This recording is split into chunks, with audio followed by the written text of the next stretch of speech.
Beleza? Professor Cisler Herculano de Geografia. A gente vai começar aqui uma dinâmica diferenciada. Eu vou tentar fazer aqui algumas questõezinhas sobre climatologia para a prova da ESA, PrEP e Colégio Naval. O que todas essas questões têm em comum? Tem em comum que elas vão estar cobrando apenas a geografia do Brasil, ok? Apenas a geografia do Brasil. Esse é o elo entre essas três provas. A gente vai ter a prova da PrEP aí, que vai também abordar a parte da geografia geral.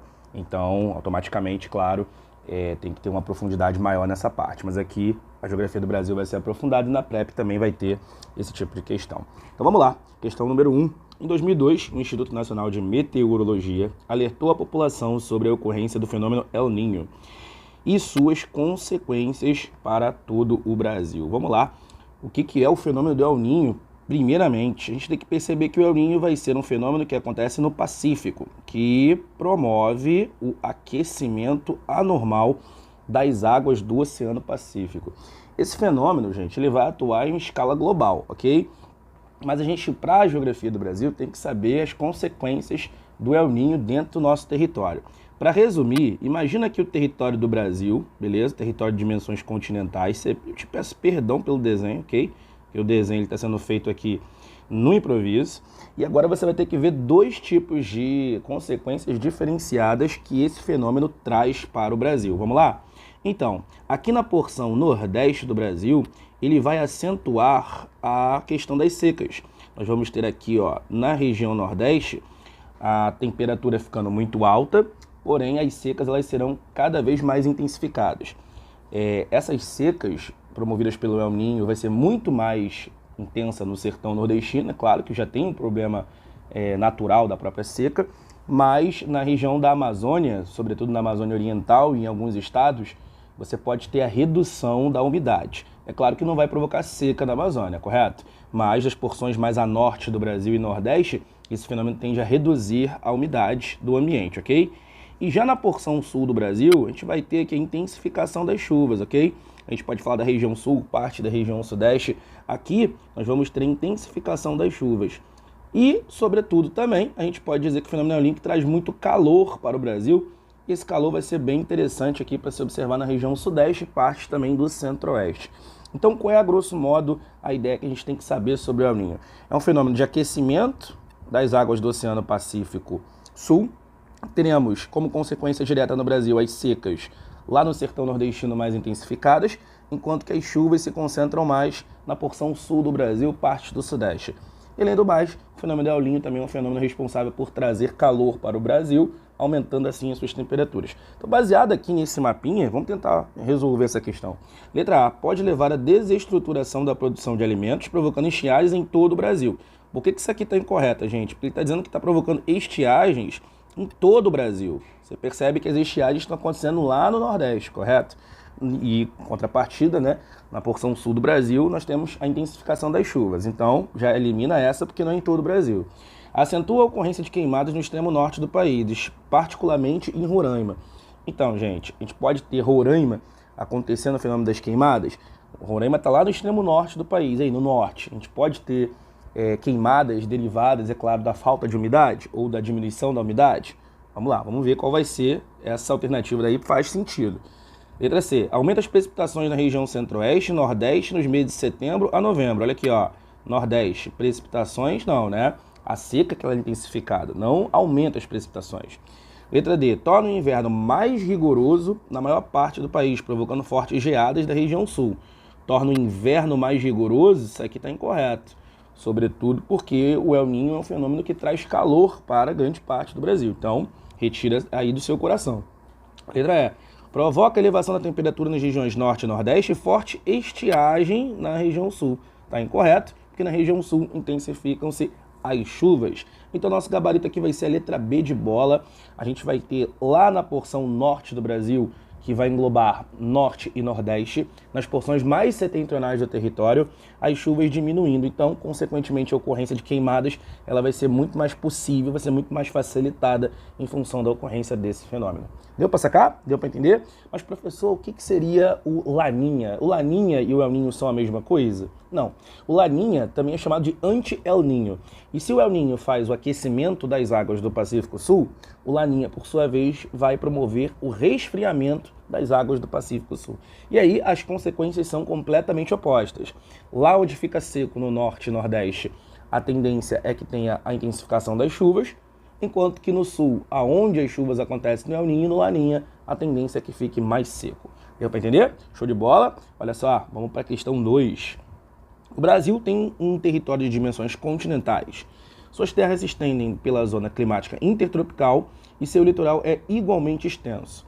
Essas e outras características imprimiram no clima nacional forte influência das massas de ar oceânicas. Observe as massas de ar que atuam no território brasileiro e analise as afirmativas abaixo. Então temos aqui o Brasil com uma dinâmica de 5 massas de ar. Elas vão brigar por maior atenção, isso é importante. Nós vamos ter períodos onde uma é mais atuante que a outra. Tem que cortar isso.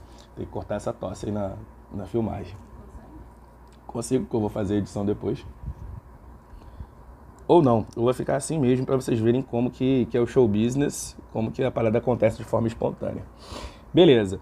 Então nós vamos ter aqui uma dinâmica onde 5 massas de ar elas vão atuar no Brasil e elas vão, vamos dizer assim, interagir em todo o território.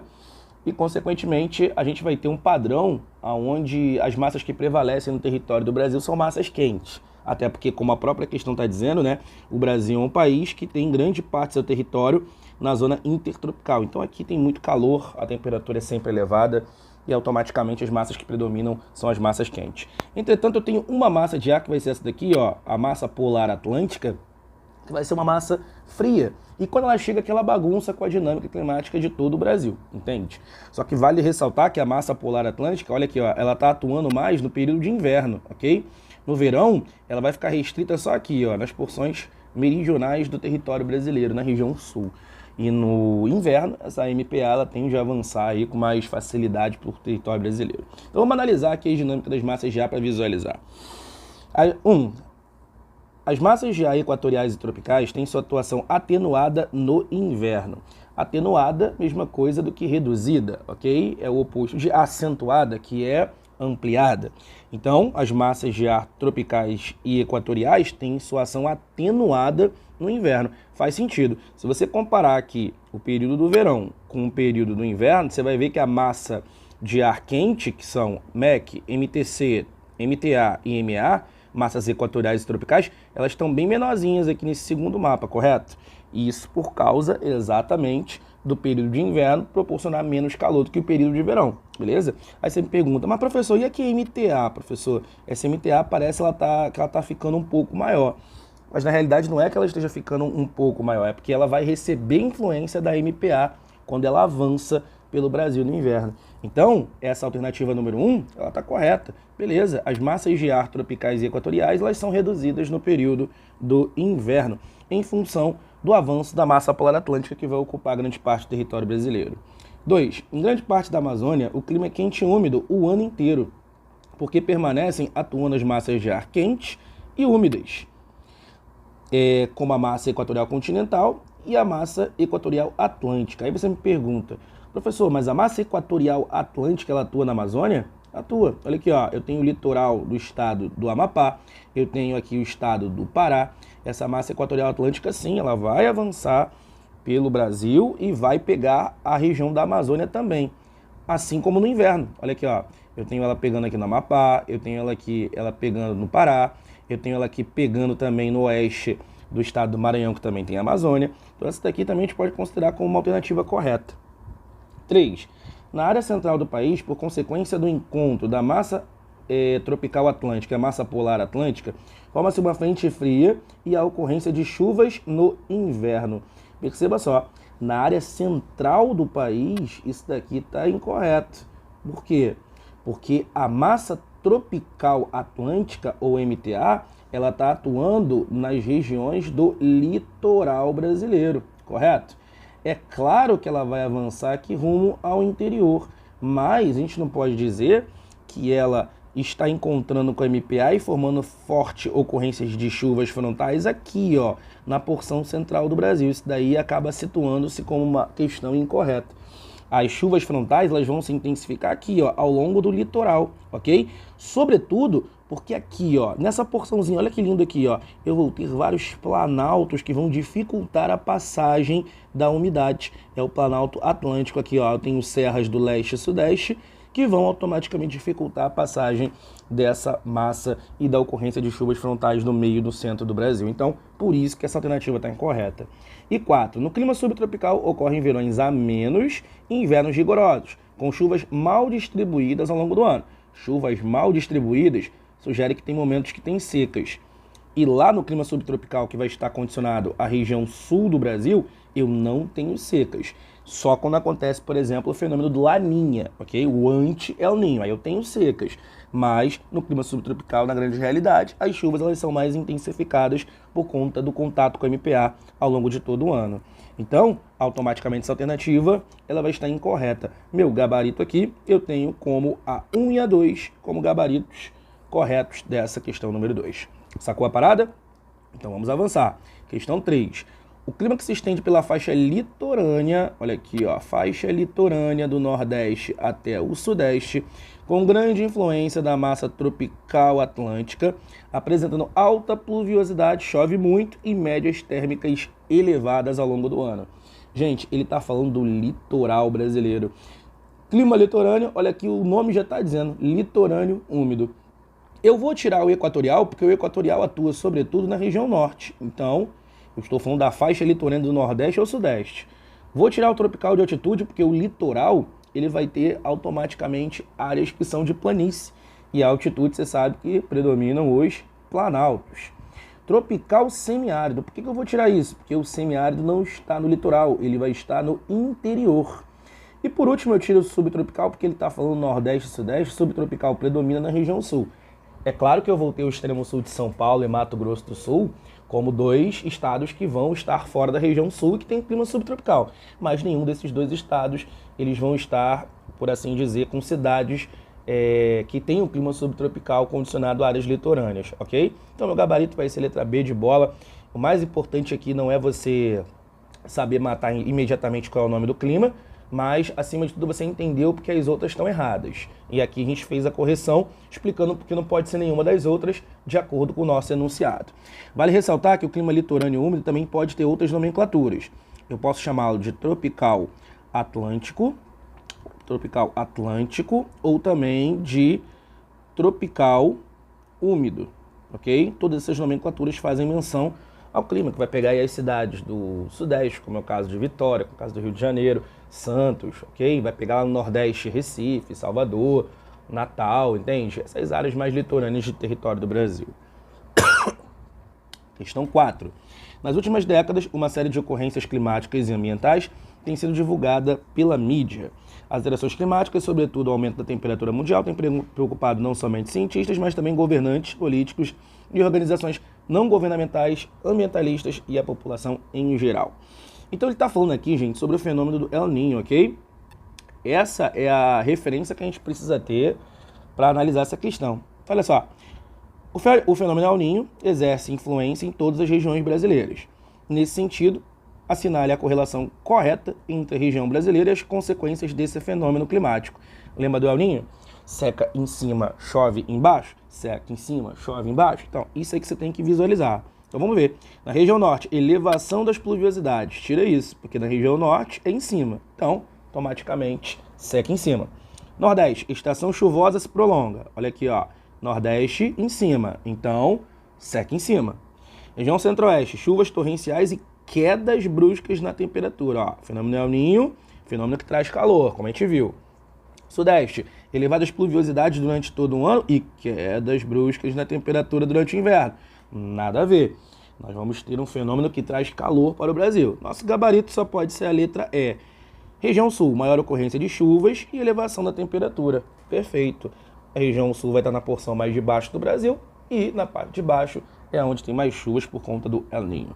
Tá pegando a fita, gente? Tá pegando a fita? Se você tem alguma dúvida e quer aprofundar cada vez mais nesses assuntos, tem vídeo aqui no canal para você visualizar, tá? Questão 5. Caracteriza-se por ser quente e úmida, por originar-se no Atlântico Norte e ainda por atuar no litoral do Nordeste, especialmente durante a primavera e o verão. Palavrinhas-chave para a gente saber qual é essa massa. Primeiro, ela é quente e úmida. Então, eu já vou pegar e vou eliminar uma massa daqui, ó. A massa polar atlântica não é quente. Ela está falando que é uma massa quente e úmida essa questão. Então, eu vou tirar aqui também a tropical continental. Porque a tropical continental é uma massa seca. E a polar atlântica é uma massa fria. Beleza? Olha só, ela se origina no Atlântico Norte. Já posso tirar mais uma, que é qual? A massa tropical atlântica. A tropical atlântica, ela se origina no sul, correto? Na porção do Oceano Atlântico Sul. Até porque o trópico que corta o Brasil é o trópico de Capricórnio, que está ao sul da linha do Equador. E eu vou eliminar também a equatorial atlântica, sabe por quê? Porque ele está falando que é todo o litoral da região Nordeste, ok? Opa, calma aí. Eu vou eliminar a equatorial continental, pelo amor de Deus. Porque ela atua no litoral da região Nordeste. Tá vendo só?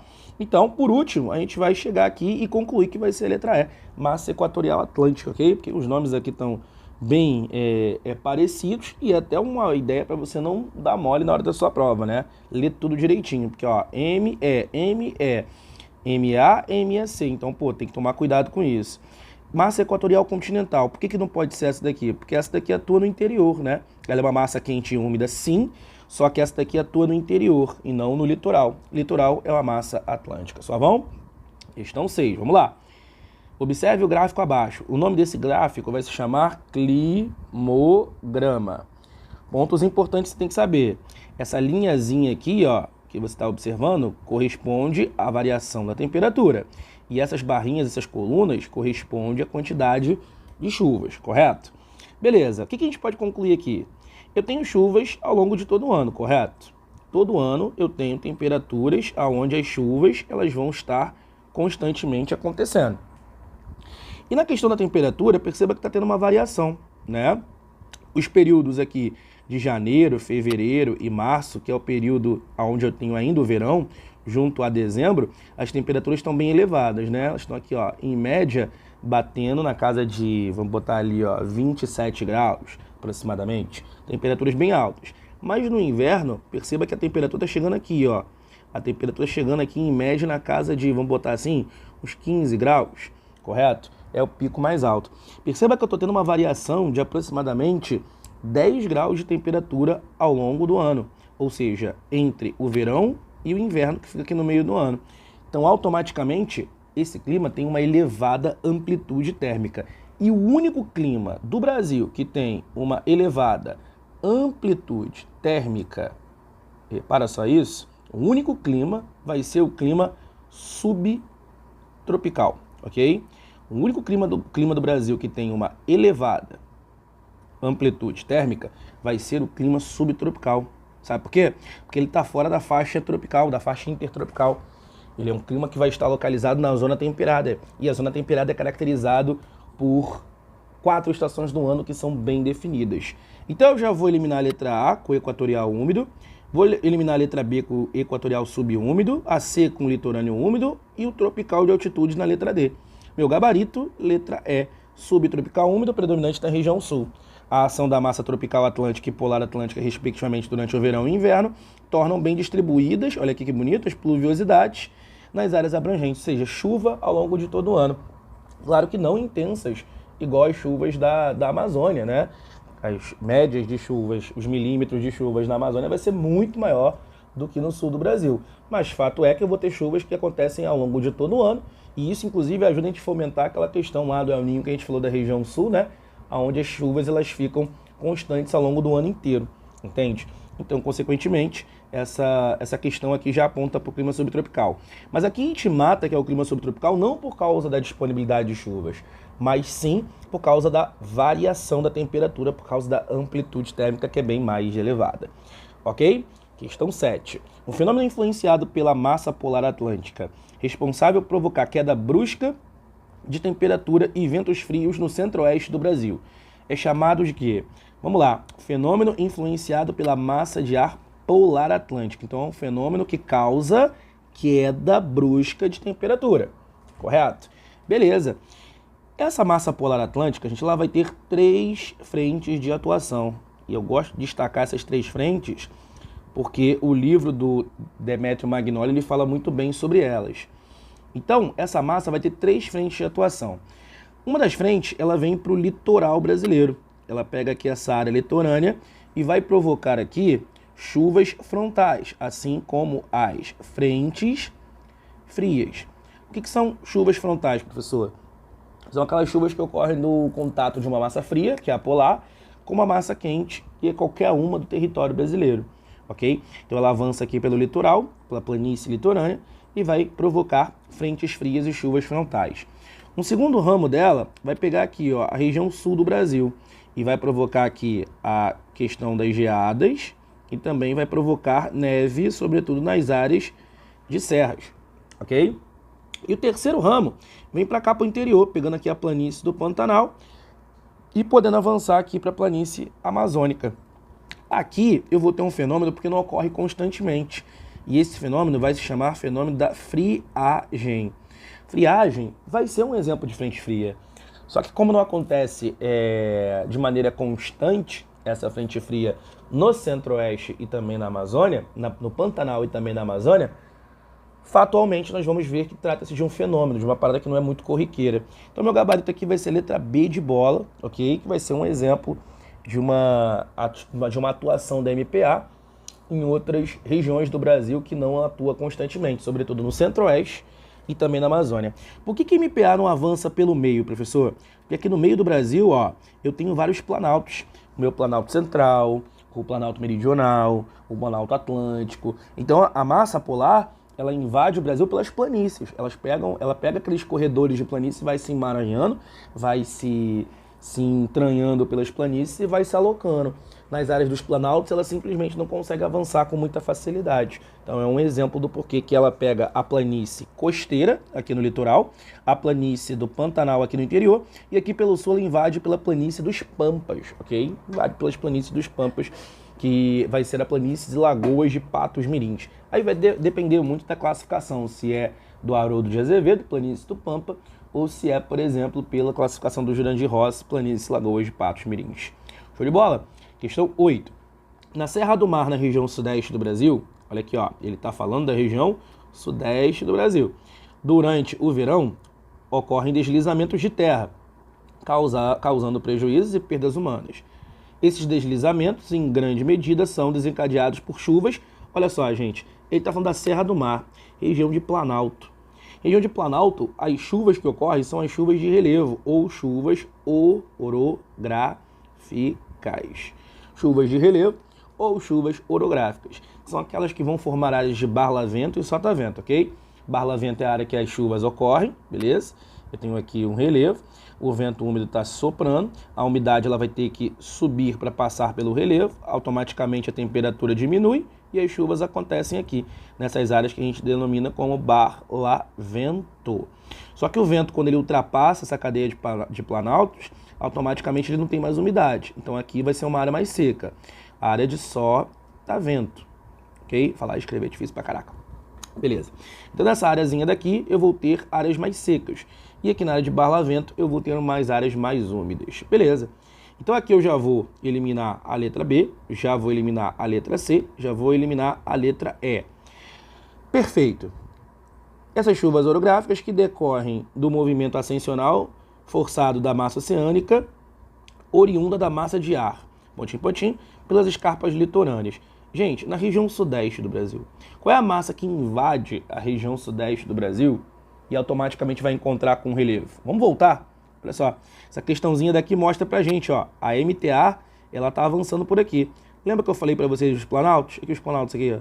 Então, quando essa massa ela invade, encontra com esses planaltos, automaticamente ocorrem as chuvas orográficas. E aqui já ajuda a gente a entender por que nessa área daqui, correto? Não vai chegar, por exemplo, a ocorrência das frentes frias. Então, uma questão ajuda você a entender a outra questão. Então, por conta disso, nós vamos ter aqui a massa de ar tropical atlântica sendo responsável por isso. Então, temos ali nosso gabarito como a letra A de casa, beleza? Perfeito. Questão 9. Analisando a dinâmica relativa dos climas que atuam no Brasil, percebe-se que em toda a região sul ocorre o clima, toda a região sul, questãozinha bananada, é o clima subtropical úmido. Muita gente me pergunta em sala, professor, eu tenho que ver o mapa, eu tenho que anotar o mapa, eu tenho que desenhar o mapa. É bom, porque uma questãozinha bananada dessa, você vai me desculpar, uma questãozinha que caiu na prova da ESA, uma questãozinha bananada dessa, se você não tiver na cabeça aonde os climas eles se localizam no Brasil, tu já perdeu a questão, mano, ok? Principalmente porque você não vai fazer só geografia na prova, você vai fazer outras matérias. E aí você, na hora que for fazer geografia, pode do nada dar um branco na sua cabeça, e isso daqui acabar te pegando, você perdendo uma questão bananada dessa. Clima subtropical úmido. E por último, questão número 10. As chuvas torrenciais de verão, ó, chuva de verão. Essas chuvas aqui, gente, são aquelas que vão ocorrer por causa do calor. Os ventos quentes, eles tendem a ser mais leves, então eles fazem um movimento ascensional, beleza? Enquanto que os ventos frios, eles tendem a ser mais densos, pesados, então eles fazem um movimento de descida, beleza? Então, o ar quente tende a subir e o ar frio tende a descer. Opa! Ar frio, beleza? Tende a descer. E o ar quente tende a subir. Tô te falando que falar e escrever é difícil, né? Tô aqui, não tava nem planejando fazer esse vídeo de agora. Esse vídeo de agora é só uma película mesmo, do nada. Que daqui a pouco eu vou sair e vou pra praia, inclusive. Tô aqui esperando a hora dar pra poder pegar e meter o pé, enquanto estou gravando o vídeo aqui pro YouTube. Mas beleza, vamos lá. Voltando aqui à nossa ideia. Quando esse ar quente ele vai subir demais, correto? Como esse ar quente aqui ele sobe muito, a tendência é que ele leve e carregue a umidade para as áreas mais elevadas da atmosfera. Pensa comigo, quando a umidade ela vai subindo, fazendo esse movimento de subida, automaticamente a temperatura vai diminuindo. Então, isso faz com que haja a formação aqui de nuvens carregadas de umidade. Quando essa umidade ela automaticamente se condensa e se transforma em líquido, automaticamente resulta nas precipitações, resulta na ocorrência de chuvas. O nome dessas chuvas, gente, é motivado por esse processo de subida e descida do ar. Esse processo eu vou dar o nome de processo de convecção do ar. Automaticamente o nome desse tipo de chuva vai se chamar chuva de convecção ou chuva convectiva. Chuva de convecção ou chuva convectiva. Então, as chuvas torrenciais de verão são denominadas chuvas de convecção ou chuvas convectivas. Beleza. São caracterizadas por serem precipitações breves, mas violentas. Por quê? Porque é só mesmo o movimento que a umidade ela vai fazer por causa do calor. Então essa chuva vai passar bem rapidinho, ela não vai ser aquela que vai ser duradoura. A chuva duradoura vai ser a frontal, que é quando a massa polar, enquanto ela vai avançando, ela vai fazendo com que o ar quente suba e automaticamente ocasione as precipitações. Então, conforme a massa de ar fria ela vai avançando, ela vai empurrando o ar quente para cima. E isso é um exemplo de chuva frontal. E aí, consequentemente, essa chuva vai ser mais duradoura, que não é essa que a gente está falando aqui. A que a gente está falando aqui vai ser uma chuva de convecção do ar. Então, por isso que ela é uma chuva rápida, porém violenta. Ocorre na maior parte do território brasileiro. Essas chuvas são associadas ao deslocamento da zona de convergência intertropical, ou ZCIT, para a porção central da América do Sul, entre os meses de setembro e março, fazendo com que a massa, pontim, se expanda para a Bolívia e para o Brasil Central, chegando a atuar sobre São Paulo e provocando os chamados aguaceiros de verão. Essa massa, gente, se expande para a Bolívia. A Bolívia está no interior da América do Sul, correto?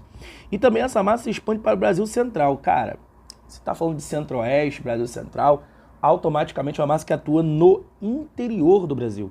Então eu já vou eliminar a letra E aqui, porque ele está falando chuvas frontais e equatorial atlântica. Equatorial atlântica atua no litoral. Show de bola? Beleza. Vou eliminar chuvas orográficas, porque chuvas de relevo não são chuvas de convecção. Então eu vou eliminar essa daqui. Vou eliminar também a letra B, por causa de chuvas orográficas, e vou eliminar aqui a MTC também, porque trata-se de uma massa seca. Ele está falando que é uma massa que vai provocar chuvas convectivas, aguaceiro de verão. Então eu fiquei aqui entre duas, chuva convectiva com a MEC ou chuva convectiva com a MEIA. Como ele está falando de Bolívia e Brasil Central, eu vou eliminar a letra C, porque a MEIA é uma massa que vai atuar no litoral. Então, nada a ver com a ideia de Centro-Oeste ou então até mesmo se expandindo para a Bolívia. Meu gabarito, A de ESA. Deu pra sacar, gente? Deu pra entender? Gente, espero que vocês tenham entendido, ok? Se quiser esse PDF com as anotações, manda mensagem lá no meu Instagram, @profcizerculano, ok? Tá errado aqui, mas você pode mandar lá. Se você gostou do vídeo, dá o like. Se não gostou, tá tranquilo também. A gente vai tentar fazer melhor depois. E qualquer coisa, tem mais playlists aí pra você poder pegar de boa. Grande abraço, fica com Deus.